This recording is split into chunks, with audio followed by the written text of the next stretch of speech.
میں نے وہ گولی اٹھائی، وہ پھر دوڑ لگائی ننگے پاؤں، اور مولانا رحمہ اللہ فوت ہو گئے، سر پر رضائی لے کے لیٹے ہوئے تھے، تو میں نے ایسے پاؤں دبائے تو انہوں نے رضائی اٹھا کر، ہاں کیا بات ہے؟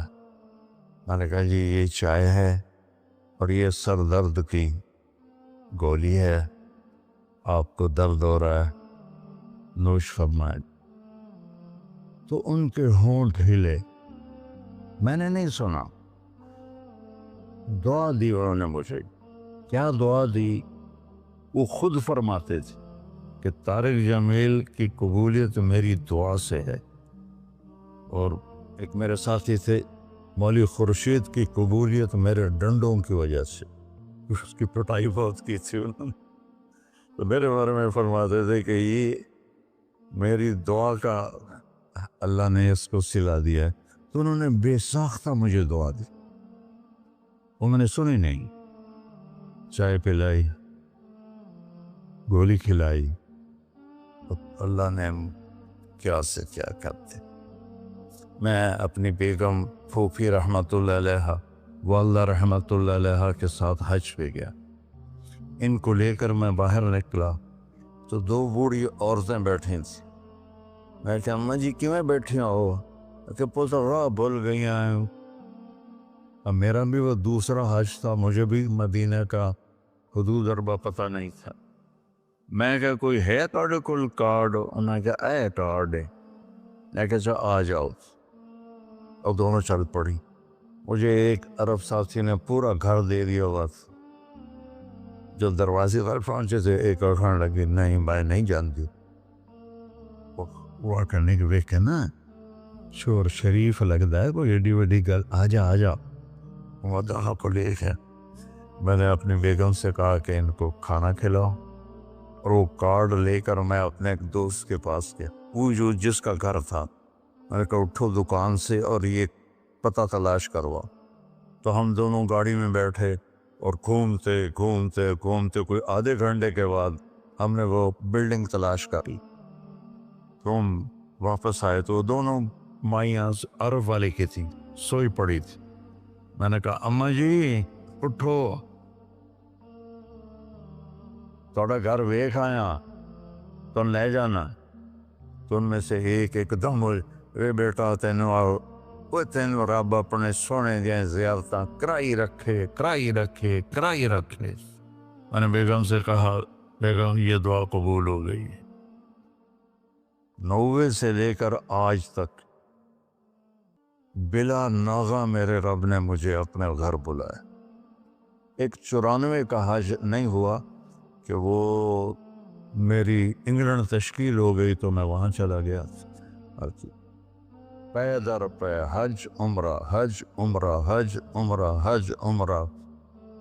یہ 3 سال کووڈ کے جو آئے تھے نا، وہ ناغہ ہے۔ تو میں ہمیشہ کہتا تھا کہ اماں دی دعا۔ اب ایک مزیدار قصہ سنا کے پھر نماز پڑھنی میں طواف کر رہا تھا تو میری نظر پڑی جواد وسیم پر، وہ مقام ابراہیم پر نفل پڑھ کے نا بیٹھ کے دعا مانگ رہا تھا۔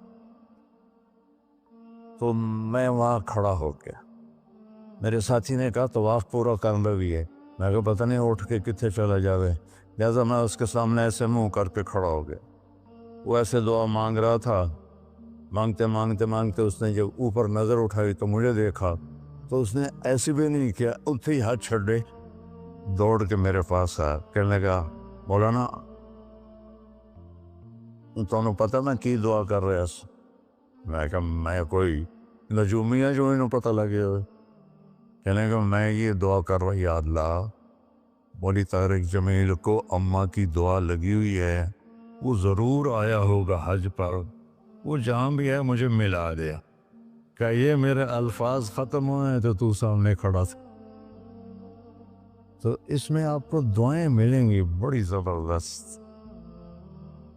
اللہ اپنے فرائض پورے کرو، نماز میں ناغہ نہ ہو، کسی کے لیے دل میں نفرت نہ رکھو، آپس میں اگر صحیح چلنا ہے تو ایک دوسرے کی غیبت نہ کرو، برائی نہ کرو، تو پھر انشاءاللہ نسلوں تک اللہ ہمارا یہ کام چلائے گا۔ میں روزانہ مانگتا ہوں یا اللہ اس کو صدیوں پر لے جا، یہ نہیں کہ میں چلا جاؤں تو کام ختم ہو جائے، یا اللہ اس کو صدیوں پر لے جا، تیرے لیے کیا مشکل۔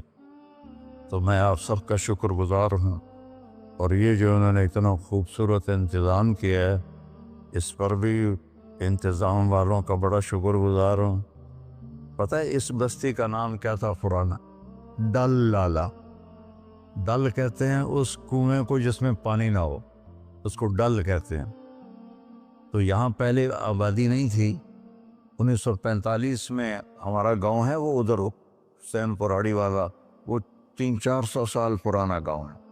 تو جیسے برادریوں میں ہو جاتی ہے خبر، تو وہ کچھ ہوا ہوگا ہماری تو پیدائش سے پہلے۔ تو میرے تایا رحمۃ اللہ علیہ میاں حق نواز، انہوں نے آ کر یہاں گھر بنایا۔ اس وقت اس سے 50,000 روپیہ خرچ کیا تھا۔ تو 1948 میں پھر ان کے چھوٹے بھائی تھے میرے والد، انہوں نے آ کے گھر بنا لیا۔ تو اس گاؤں کی ابتدا ہوئی اور بسم اللہ ہوئی۔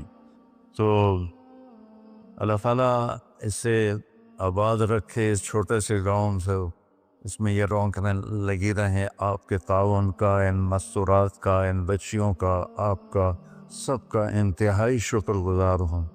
آپ اپنے اس کو جاری رکھیں۔ میں اجازت چاہتا ہوں کیونکہ مجھے فیصل آباد نکلنا ہے۔ اللہ بہت برکت دے، آپ سب کو قبول فرمائے۔ السلام علیکم۔